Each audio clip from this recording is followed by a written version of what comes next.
இனிமே கண்ணை மூடிட்டு கடலை எண்ணெய் வாங்கலாம். ஏன்னா மந்த்ரா கடலை எண்ணெய் இதயத்தின் தயாரிப்பு. வறுக்க பொரிக்க ஏன் எல்லா சமையலுக்கும் மந்த்ரா தான். மந்த்ரா கடலை எண்ணெய், அபார ருசி, ஆரோக்கியமான உடல் நலம்.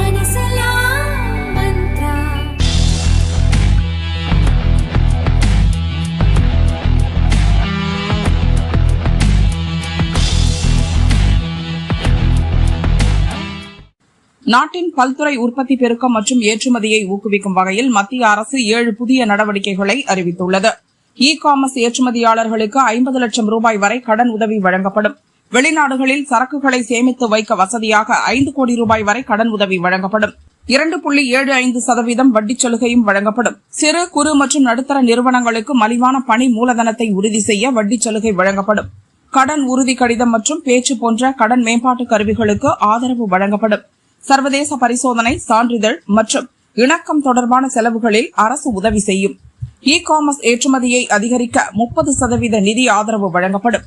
தொலைதூர மற்றும் மலைப்பகுதி ஏற்றுமதியாளர்களுக்கு 30% வரை சரக்கு கட்டண உதவி வழங்கப்படும் என மத்திய அரசு அறிவித்துள்ளது.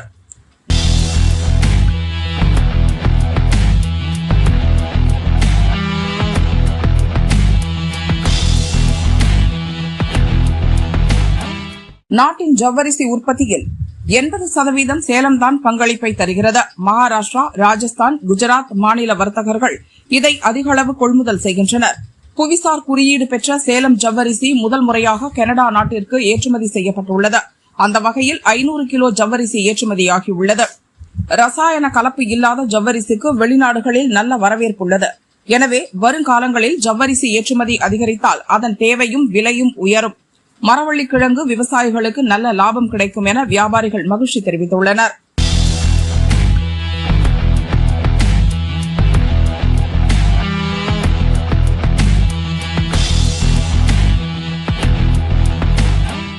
திரைச்சீலை, குளியல் துண்டு உள்ளிட்ட வீட்டு உபயோக ஜவுளி பொருட்கள் தயாரிக்க பயன்படும் இயந்திரங்கள் கண்காட்சி கரூரில் வரும் 28ஆம் தேதி துவங்குகிறது.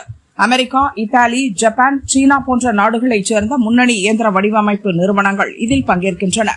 ஜவுளித்துறை வளர்ச்சி அடுத்தடுத்த கட்டங்களுக்கு நகர கரூரில் நடக்கும் கண்காட்சி பெருமளவு உதவும் என கண்காட்சி அமைப்பாளர்கள் நம்பிக்கை தெரிவித்துள்ளனர்.